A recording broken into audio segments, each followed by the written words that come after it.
Hello everyone, I am very glad that you're joining this story. Subscribe, like and comment. Enjoy the story, smile more often. I don't know why I felt so nervous that morning. Maybe it was the anticipation of seeing my parents' faces when I told them about the surprise, or maybe it was the thought of finally doing something meaningful for them after all they'd done for me. Either way, my hands wouldn't stop shaking as I double-checked the neatly printed itinerary on the kitchen counter. 7 days in Europe. Paris, Florence, and Barcelona. 5-star hotels. All expenses paid. It had taken months of overtime, skipping nights out with friends, and saying no to things I wanted. But it was worth it. They deserved this. After all, wasn't this the whole point of growing up? To be able to give back to the people who had sacrificed for you? I pulled up to their house just after 6 in the morning, excitedly honking the horn like I always did when I came over. My mom peeked through the curtains, her usual morning ritual of squinting suspiciously at whoever dared interrupt her coffee time. When she saw it was me, she waved with one hand and opened the door with the other. "You're early," she said, wrapping her robe tighter around herself. "I had to be. We got a big day ahead." I grinned, practically vibrating with excitement.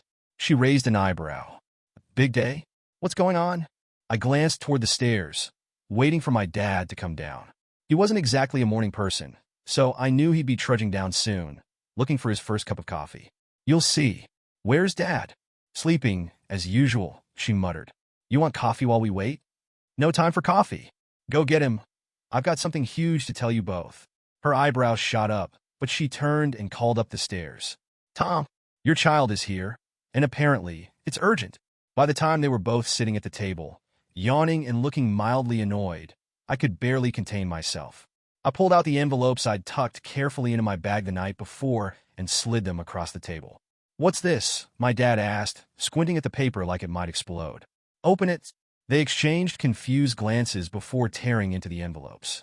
It took a second for them to process what they were looking at. Flight details, hotel bookings, and a personalized itinerary. My mom's jaw dropped. "You're kidding?" "Nope. 1 whole week in Europe. Paris, Florence, Barcelona. Everything's taken care of. Flights, hotels, food. All you have to do is pack a bag." "Wait," my dad said slowly. "You're saying we're going to Europe?" "Not just you." I laughed. "We're all going. Together. A family trip." My mom covered her mouth, her eyes welling up with tears. For a moment, I felt like a superhero. This was it. The moment I'd dreamed of for months. Gratitude, love, appreciation. But before I could soak it in, my mom's face shifted. "Well," she started, carefully folding the papers back into the envelope. "That's really generous of you, but—" The word hung in the air and my stomach dropped. "But what?" She glanced at my dad, then back at me. "We've already made some adjustments to the trip." "Adjustments?" "Yes." She smiled nervously. "We decided it would be better if we took your sister instead." I blinked, sure I'd misheard her. "What?" "You know how much she's been struggling," she said quickly, as if that would make it better. "She's been so stressed lately with everything going on. We thought, well, she needed it more." My dad nodded in agreement, avoiding my gaze. "She needed it more?"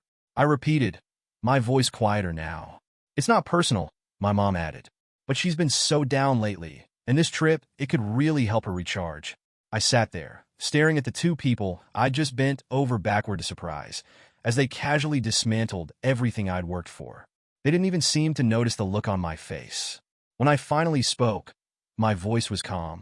Too calm. "Okay." My mom looked relieved. "Oh, good. I knew you'd understand." I nodded slowly, standing up and brushing imaginary dust off my jacket. "Yeah, of course." They didn't notice the way my hand tightened into a fist as I picked up my bag. They didn't notice how hard it was to force a smile onto my face. They didn't even notice that I didn't hug them goodbye. "Have a great trip," I said as I walked out the door. And for the first time in my life, I didn't mean it. I drove home in silence, gripping the steering wheel so tightly that my knuckles turned white. The same sentence echoed in my head like a mocking refrain. Your sister needed it more. My mind kept circling back, trying to rationalize their words, to make sense of them. But no matter how I turned it around, the sting didn't lessen. This wasn't the first time I'd felt this way. Hell, it wasn't even the 10th. It was a pattern, a worn-out routine we all played into like actors stuck in the same damn role, performance after performance. Jessica was always center stage, and I was the understudy, the one behind the curtain, making sure everything ran smoothly. As kids, Jessica and I couldn't have been more different. She was the bright, bubbly one, The girl who lit up a room just by walking into it. People adored her. Teachers bent the rules for her. Meanwhile, I was the steady one, the dependable sibling, the one who could be counted on to clean up her messes and take the blame when things went south. I remember one summer when we were kids. Jessica had left the garden hose running all day, flooding the backyard until it was a swampy, muddy disaster. When my dad saw the mess, his face turned red with fury. Before he could even yell her name, I stepped forward. It was me, I lied, my voice trembling but steady. I forgot to turn it off. He scolded me, of course, but not as harshly as he would have scolded her. I didn't get an allowance that week, but at least Jessica didn't get in trouble. That's just how it was. Even at 8 years old, I understood my place in the family dynamic. Jessica was to be protected, shielded, even from her own mistakes. And I was the shield. That's why it didn't surprise me when my parents chose her over me this time. It hurt, sure. God, it hurt like hell. But it didn't shock me.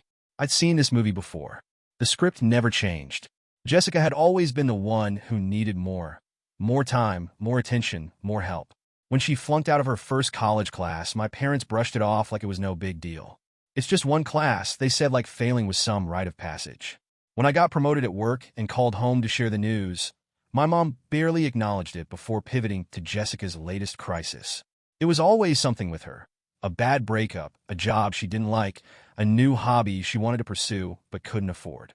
And every single time my parents swooped in to save the day, I used to tell myself it didn't matter, that I didn't need their attention or approval as much as she did. But sitting in that car, staring blankly at the road ahead, it felt like all the years of being ignored and overlooked were finally catching up to me. The trip wasn't just about Europe. It wasn't just about sightseeing or luxury hotels. It was about showing my parents that I wasn't just the reliable one. I was someone worth celebrating, too. I wanted to create memories with them, to remind them that I existed outside of the role I'd been assigned. And they had taken that from me without a second thought. I thought about Jessica, sitting in my parents' kitchen, probably sipping coffee while they laughed and planned the trip that was supposed to be mine. She'd probably fake protest at first. Oh, I couldn't possibly. Before relenting in that faux humble way of hers. The knot in my stomach tightened as I imagined them boarding the plane together, laughing and chatting, blissfully unaware of what they'd done to me. I gripped the steering wheel harder, willing myself to let it go. That's what I always did, right? Let it go. Move on. Be the bigger person. But this time, something was different. This time, I couldn't just swallow it down and pretend it didn't matter. My parents had crossed the line, and so had Jessica. She hadn't just taken the trip.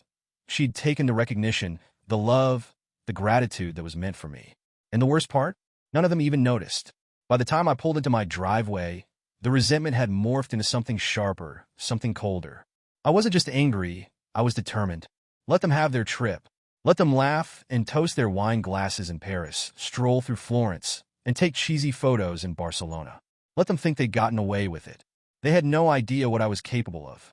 I stared at the empty space in my living room where my suitcase had been, now packed and ready for someone else to use. And for the first time in years, I didn't feel like being the responsible one. If my parents wanted to prioritize Jessica, fine. But they were about to learn that even the most dependable people have their breaking point. The house was too quiet as I sat on the couch, staring at my laptop. The silence wasn't comforting. It was heavy, pressing down on me as if daring me to go through with what I was planning. I kept hearing my mother's words in my head, that infuriatingly casual dismissal. Your sister needed it more. Those 5 words had been ringing in my ears ever since I left their house that morning. They thought I'd understand, that I'd shrug it off like I always did, but this time I couldn't.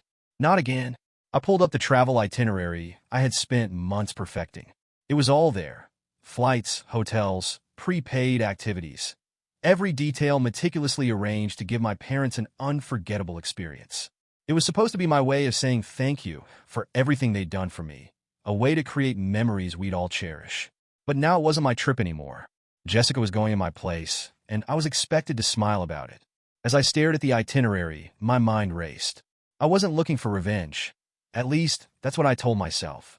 I wasn't trying to hurt anyone, but I wasn't going to make it easy for them either. They needed to see that their choices had consequences. They needed to know what it felt like to be overlooked, unconsidered, dismissed. I started with the flight details. It was easy enough to log in and make changes. The airline charged a fee to update passenger information, but that didn't matter. I entered Jessica's name in place of mine, made sure the confirmation email went to her inbox, and clicked save. She'd be in my seat, flying over the Atlantic, thinking she'd been handed this trip out of kindness. Next, I turned to the hotels. I had picked 5-star accommodations in central locations, places I knew my parents would love. I selected the reservation in Paris and began making adjustments. Instead of the luxurious boutique hotel near the Eiffel Tower, I switched it to a smaller, less convenient option on the city's outskirts. It wasn't terrible, just far enough away to add a layer of inconvenience. In Florence, I downgraded their charming countryside villa to a generic motel on the edge of town, with no scenic views and barely enough space to unpack. Barcelona was my final touch.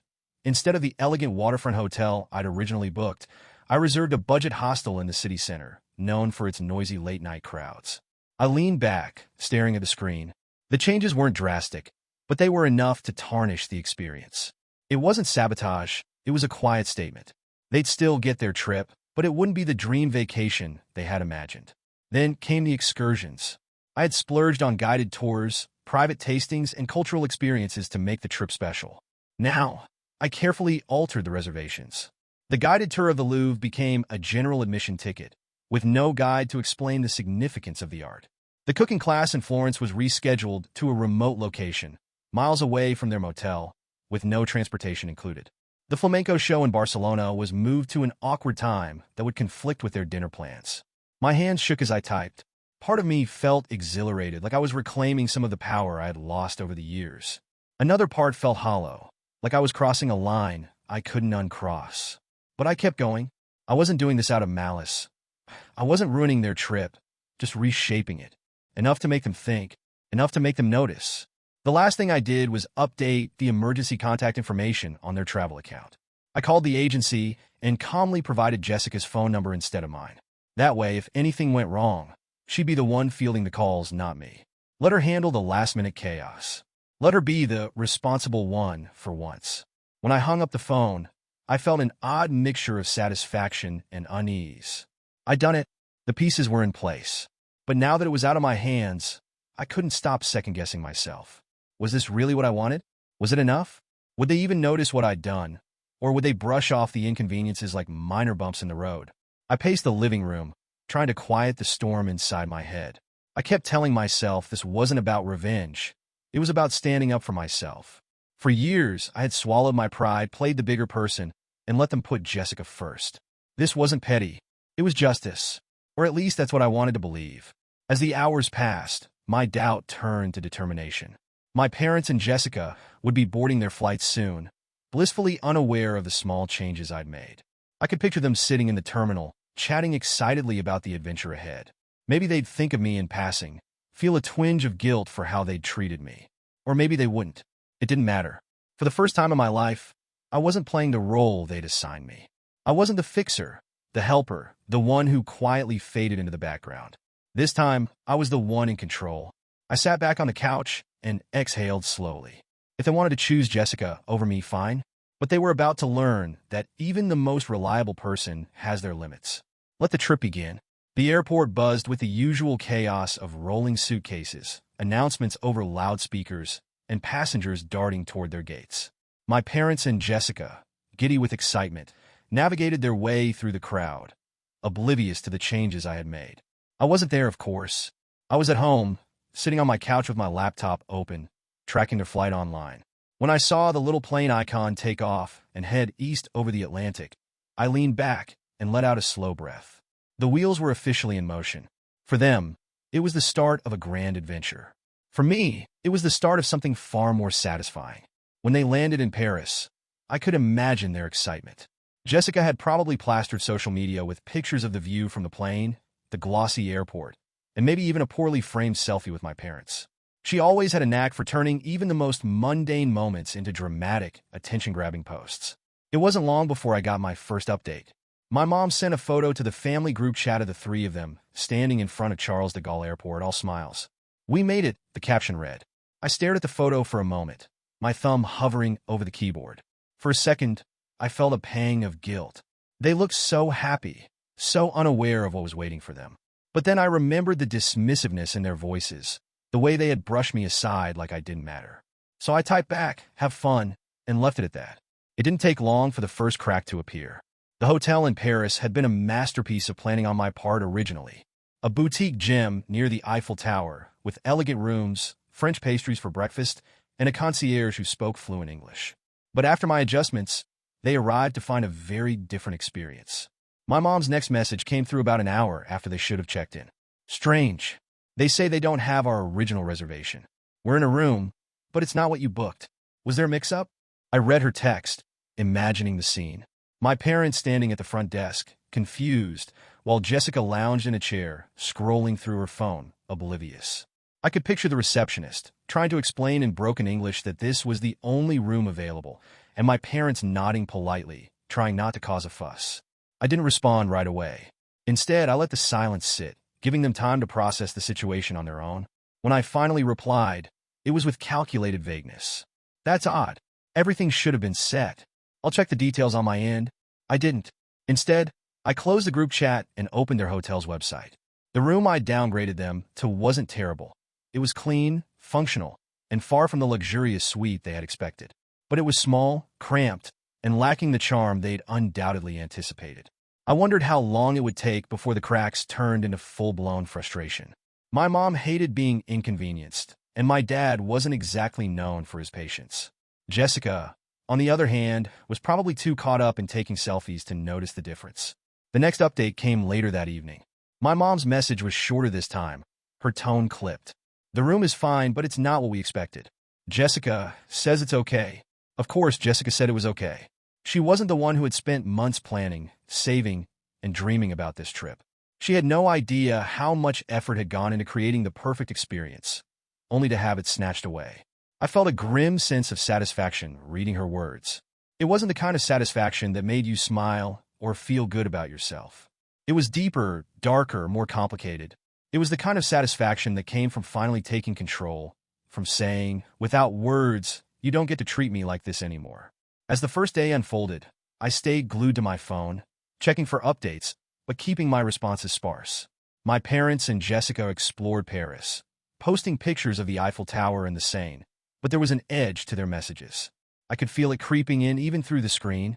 Long day, but we made it to the Louvre, my dad texted late that night.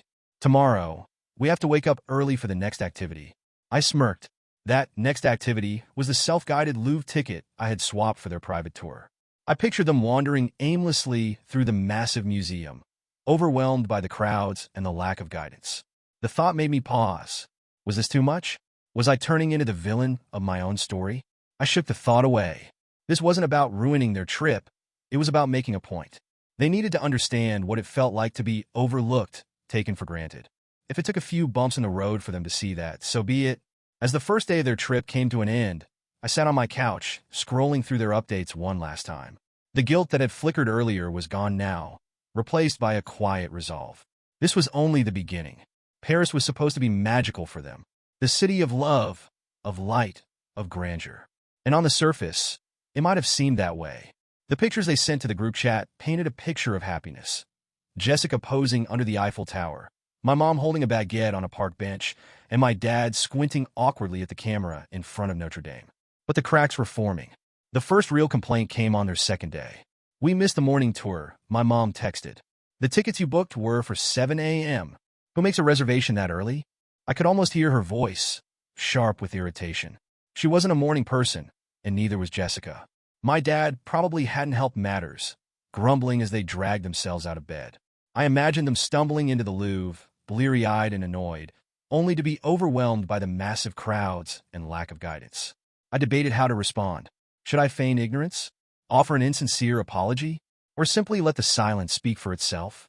In the end, I chose the latter. They didn't need me to smooth things over this time. Let them handle it. The next day brought more frustration.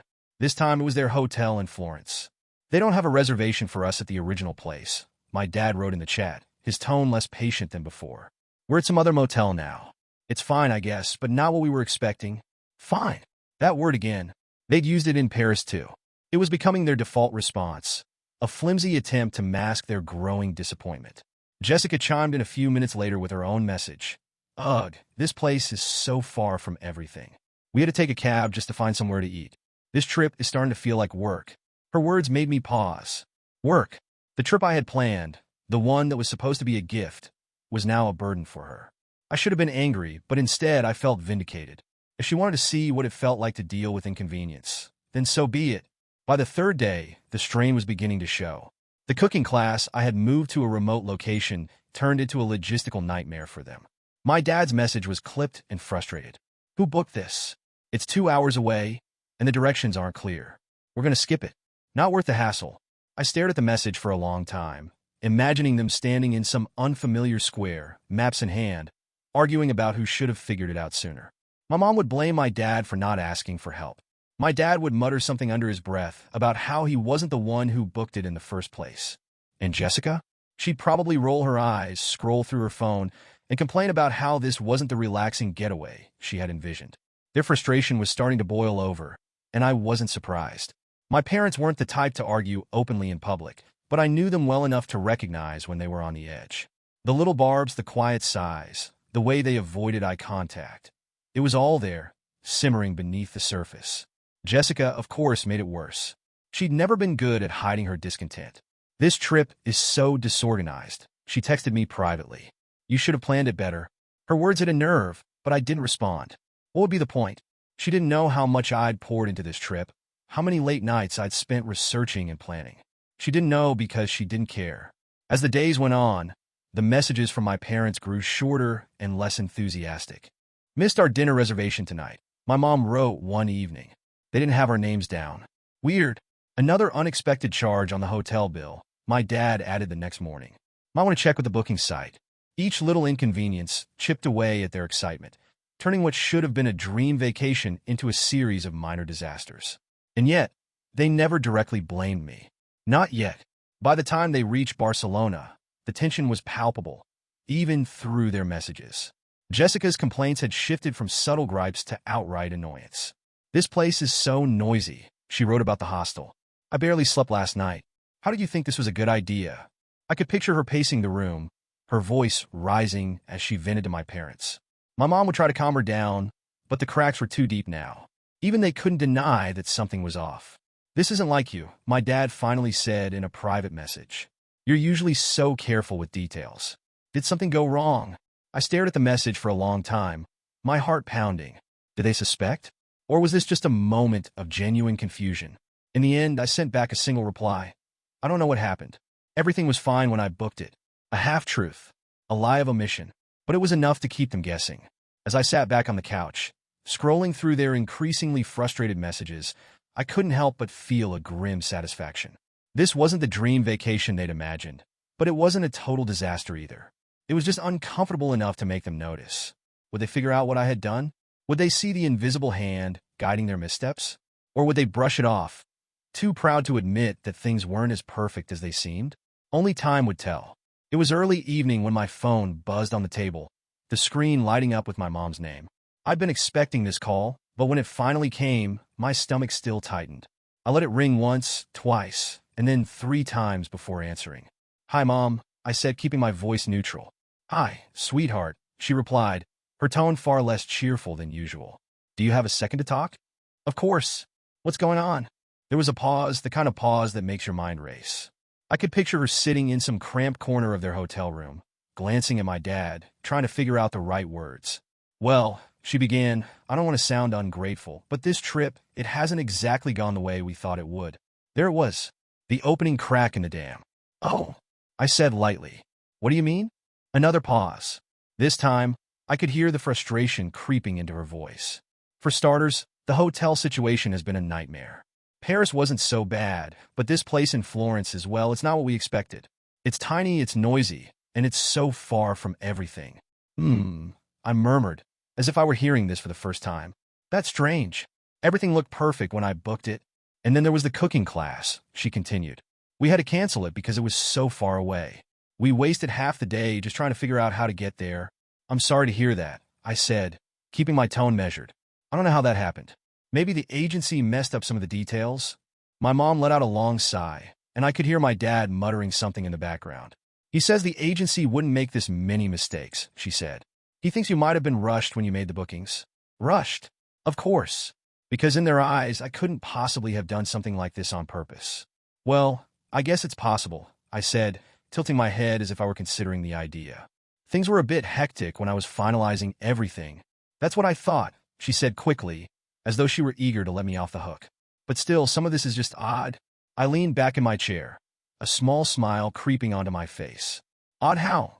The dinner reservations, for one thing, she said. In Paris and again here in Florence. We showed up both times and they had no record of our names.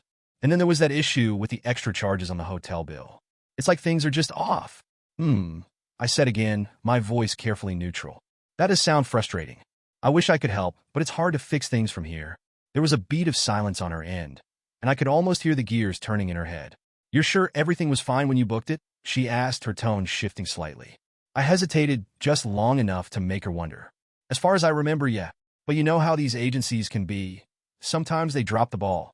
She didn't respond right away, and when she finally spoke, her voice was quieter. I don't know. It just feels like, I don't know. She was starting to suspect something, even if she didn't want to admit it yet. When we hung up a few minutes later, I leaned back and stared at the phone in my hand. The conversation had gone exactly as I'd expected, yet there was a flicker of something in her tone that stuck with me. Doubt. It wasn't enough to make them confront the truth. Not yet. But it was there, gnawing at the edges of their assumptions. They trusted me, always had. To them, I was the reliable one, the fixer. The idea that I could be the one behind their discomfort was unthinkable. But that trust was a fragile thing, and I could feel it beginning to crack. Over the next few days, their messages became less frequent, and their updates grew shorter. When they did text, there was a tension in their words, a stiffness that hadn't been there before. Barcelona tomorrow, my dad wrote one evening. Hoping things go smoother. Fingers crossed, I replied, my tone light and cheerful. The truth was I didn't need to hope. I already knew how things would play out. As I sat alone in my living room that night, I thought about the conversation with my mom. I could still hear the unease in her voice, the way she had danced around the real question. She hadn't asked outright if I'd done this on purpose, but the thought had crossed her mind. I was sure of it. Would they figure it out? Would they piece together the small changes, the subtle inconveniences, and realize that none of it was an accident? Maybe. But even if they did, what would they do? Confront me? Apologize? Or would they, as always, find a way to justify their actions and shift the blame? I didn't know. And for now, I didn't care. Barcelona was supposed to be the highlight of their trip, a grand finale to a week of indulgence and adventure. But by the time they arrived, any sense of excitement had worn thin.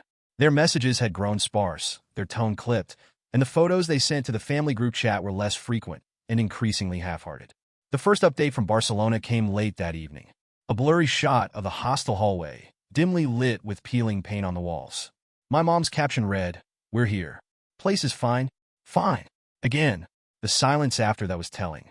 No follow-up about the views, the food, or their plans for the next day. Just a single, unenthusiastic acknowledgement that they had arrived. I imagined them settling into their cramped quarters, the distant sound of rowdy hostel-goers echoing down the hallway, and tension simmering beneath the surface. The next morning, my phone buzzed again. This time, it was a message from Jessica, sent directly to me instead of the group chat. "Why would you book this place?" she wrote. "It's disgusting. There's no privacy, and the walls are so thin I can hear the couple next door arguing. This isn't the kind of trip you brag about, why?" Her entitlement never ceased to amaze me. Not a single thank you for arranging the trip in the first place. Not even an acknowledgement of the effort I'd put in. Just another complaint, like she'd been personally wronged by the universe. I typed back a short reply. "Sorry you feel that way. Hope it gets better." It was vague enough to avoid suspicion, but dismissive enough to remind her that I wasn't here to cater to her whims. By the third day in Barcelona, the cracks had turned into full-blown fissures. My mom's messages stopped altogether. My dad's updates were terse, his words carrying an unspoken frustration. "Missed the flamenco show tonight. Dinner ran late, and we couldn't make it across town in time. Jessica's furious. She thinks we should have skipped dinner." I could picture the scene. Jessica, arms crossed, pacing back and forth while my parents sat awkwardly, trying to avoid her wrath. She was never good at hiding her emotions, especially when things didn't go her way. But what stuck out to me was the subtext in my dad's message. It wasn't just Jessica who was frustrated. My parents were exhausted too, emotionally and physically drained from a trip that had become more of a chore than a vacation.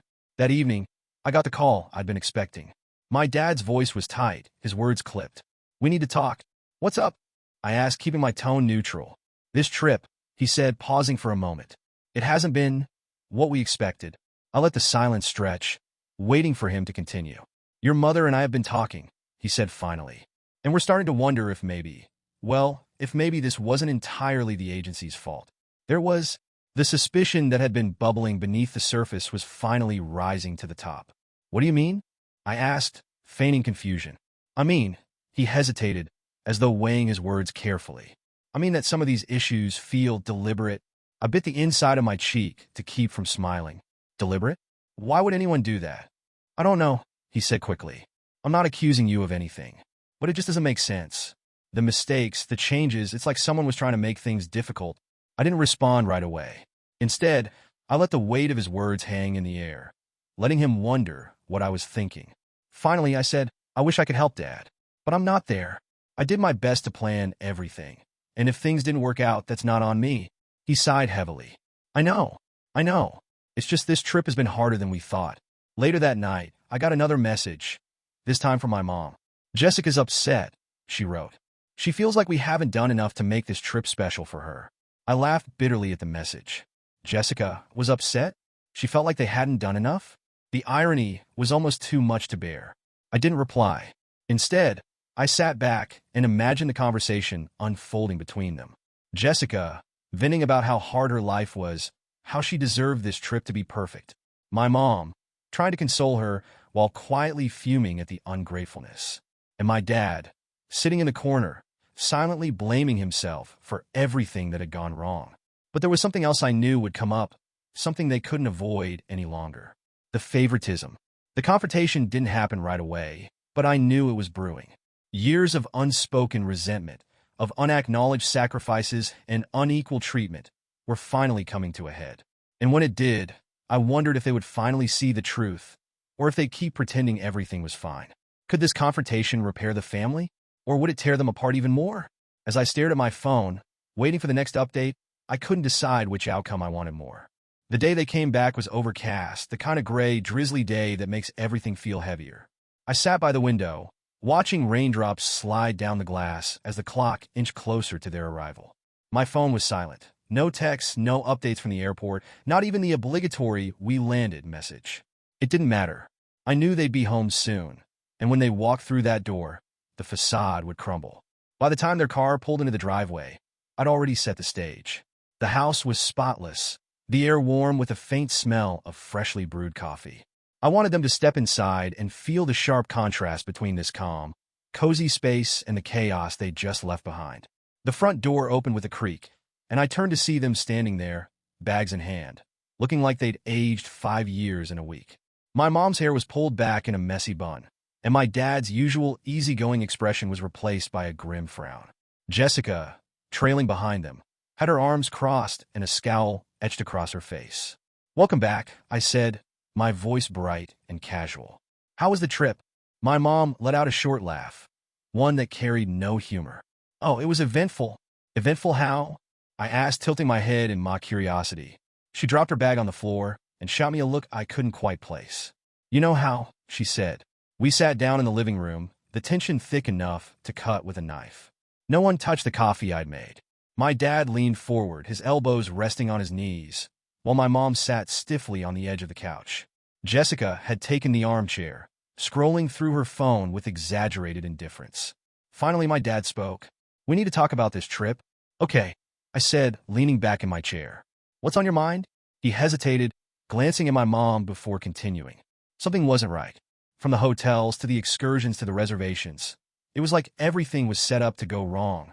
My mom jumped in, her voice sharp. "We've been trying to figure it out, and the only thing that makes sense is you." "Me?" I said, feigning surprise. "Why would you think that?" "Because it wasn't the agency," my dad said firmly. "We checked. The bookings were made correctly, but changed later. The hotels, the tours, even the flight details, it all points back to you." I looked at him for a long moment, letting the silence stretch. Then, with a calm smile, I said, "You're right. It was me." The words hit the room like a bomb. My mom's mouth fell open, and my dad froze, his jaw tightening. Jessica finally looked up from her phone, her eyes narrowing. "What the hell?" she snapped. "Why would you do that?" "Why?" I repeated, my voice steady. Because you all needed to see what it feels like. What it feels like? My mom said, her voice rising. What does that even mean? It means, I said, leaning forward, that I'm tired of being the one you take for granted. I planned that trip for us, all of us. I worked overtime, sacrificed my own time, and poured everything into making it perfect. And what did you do? You decided I didn't matter. That's not true, my dad said, though his voice lacked conviction. Isn't it? I shot back. The second Jessica said she wanted to go, you didn't even hesitate. You didn't think about how much effort I'd put into it, or what it might mean to me. You just handed it to her and expected me to be fine with it. Jessica rolled her eyes. Oh, come on. It's just a trip. You're acting like I stole your life, or something. I turned to her, my voice cold. It's not just a trip, Jessica. It's years of being overlooked, of always being the reliable one, the one who fixes everything while you get a free pass. This trip was supposed to be my chance to finally feel appreciated, and you took that from me. Her face flushed, and for a moment, she looked genuinely taken aback. But then her expression hardened. Well, maybe if you weren't so uptight all the time, people wouldn't treat you like a doormat. That's enough, my dad said sharply, his tone cutting through the tension. For a moment, no one spoke. The room felt like it was teetering on the edge of collapse. My mom looked at me, her eyes filled with a mix of anger and something else. Guilt, maybe. We didn't realize, she began, but her voice faltered. No, I said, cutting her off. You didn't. And that's the problem. You never realize. You just assume I'll understand, that I'll keep quiet and go along with whatever you decide. Well, not this time. My dad let out a heavy sigh, rubbing his temples. You could have talked to us, he said. You didn't have to sabotage the trip. Would you have listened? I asked, my voice softer now. He didn't answer. In the silence that followed, I stood up, my heart pounding but my resolve unshaken. I'm done trying to make you see me. If you can't appreciate me for who I am, that's on you. And with that, I walked out of the room, leaving them to sit with the weight of their actions and mine. The silence after my exit was heavy, but I knew it wouldn't last. I stood in the kitchen, hands gripping the edge of the counter, willing myself to breathe. The confrontation had gone exactly as I'd expected: denial, indignation, and excuses. And yet, the satisfaction I thought I'd feel wasn't there. The door creaked open behind me. I didn't turn around. Can we talk? It was my mom. Her voice was soft, hesitant, almost unrecognizable. I stayed quiet for a moment, letting her words hang in the air before finally speaking. What's there to talk about? You already made your feelings clear. She stepped closer, her slippers shuffling softly against the tile. That's not fair. We didn't realize how much this trip meant to you. I let out a bitter laugh, finally turning to face her. Didn't realize? How could you not? I spent months planning it, saving for it, making sure everything was perfect. And you didn't even think twice about cutting me out. She flinched at my words, and for a brief second, I saw something in her eyes that looked like guilt. We thought Jessica needed it more, she said quietly. There it is again, I snapped. Jessica needed it more. That's the answer to everything, isn't it? She's always the one who needs more attention, more help, more everything. And I'm just supposed to sit back and accept it because I'm the responsible one. My dad appeared in the doorway then, his expression grim. He didn't say anything, just leaned against the frame, arms crossed, listening. I was trying to do something for all of us, I continued, my voice trembling. For once, I wanted to feel like I mattered, like my efforts meant something. But you couldn't even give me that. My mom opened her mouth to respond, but I held up a hand to stop her. You want to know why I sabotaged the trip? I asked, my voice rising. Because it was the only way to make you see me. To make you realize how much you take me for granted. I wanted you to feel even a fraction of what I've felt my whole life. Overlooked, undervalued, dismissed. Jessica's voice cut through the tension like a knife. Oh, here we go again, she said, stepping into the kitchen with her phone still in hand. This whole martyr act is getting old. You're acting like you're some kind of victim when all you did was ruin our trip out of spite. Spite? I said, turning to her. You think this was about spite? What else would it be? She shot back, crossing her arms. You couldn't handle the fact that Mom and Dad chose me. So you threw a tantrum and decided to screw us over. I took a step closer, my voice steady despite the anger bubbling beneath the surface. This wasn't a tantrum, Jessica. This was years of being ignored finally boiling over. You don't even see it, do you? You've been handed everything your entire life, and you still have the audacity to act like you're the victim. Handed everything, she scoffed. You have no idea what I've been through, because you never stopped talking about it. I snapped. Every mistake you've made, every bad decision, every crisis, it's always someone else's problem to fix. And Mom and Dad let you get away with it every single time. Jessica's face flushed red, but before she could respond, my dad finally spoke. That's enough, he said firmly, his voice cutting through the chaos. Both of you. For a moment, the room fell silent. My dad stepped forward, his gaze heavy as he looked at me. We didn't realize, he began, but I interrupted him. No, I said, my voice soft but unwavering. You didn't. And that's the problem. You never realized. You never even thought to ask how I was feeling, because you just assumed I'd be fine. Well, I'm not fine. I'm tired of being the one you take for granted. My mom looked down at the floor, her hands clasped tightly together. We didn't mean to make you feel that way, she said, her voice barely above a whisper. But you did, I replied. And it wasn't just this trip. It's been my whole life.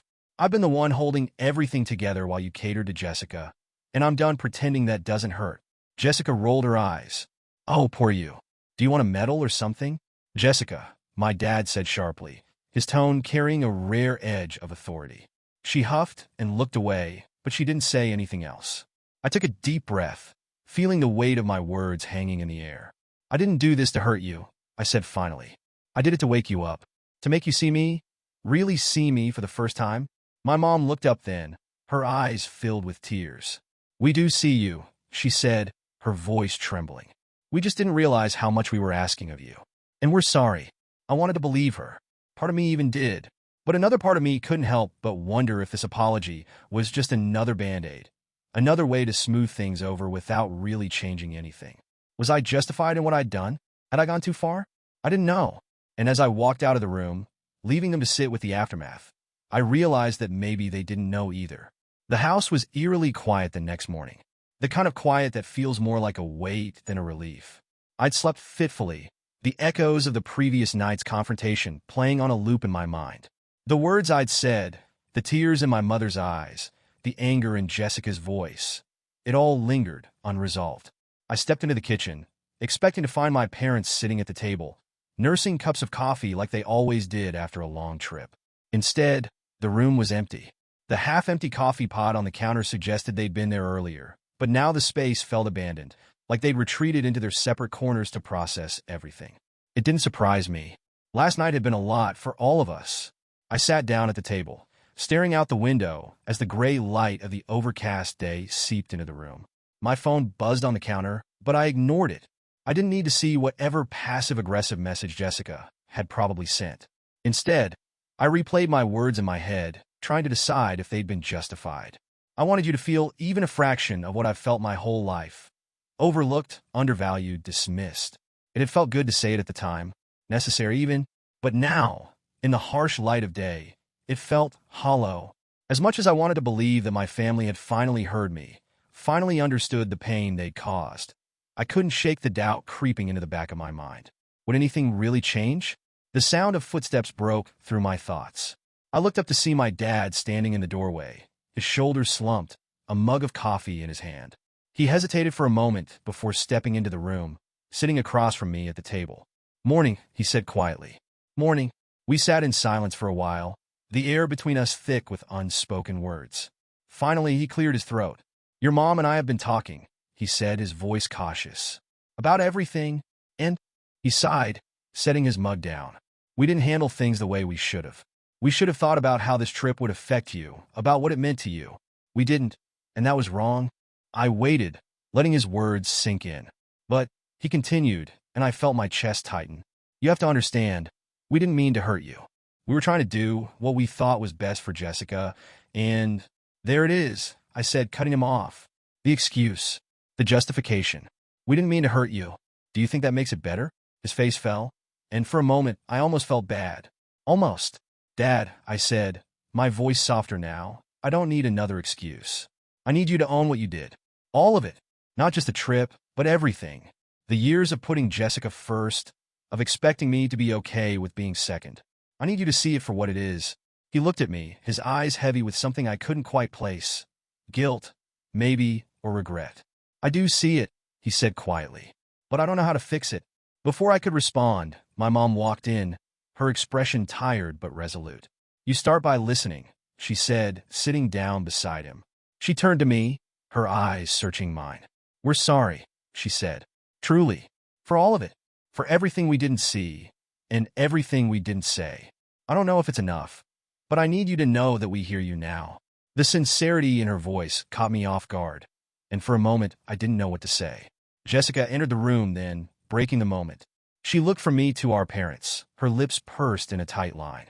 "Is this the part where we all hug and pretend everything's fine?" she said, her voice dripping with sarcasm.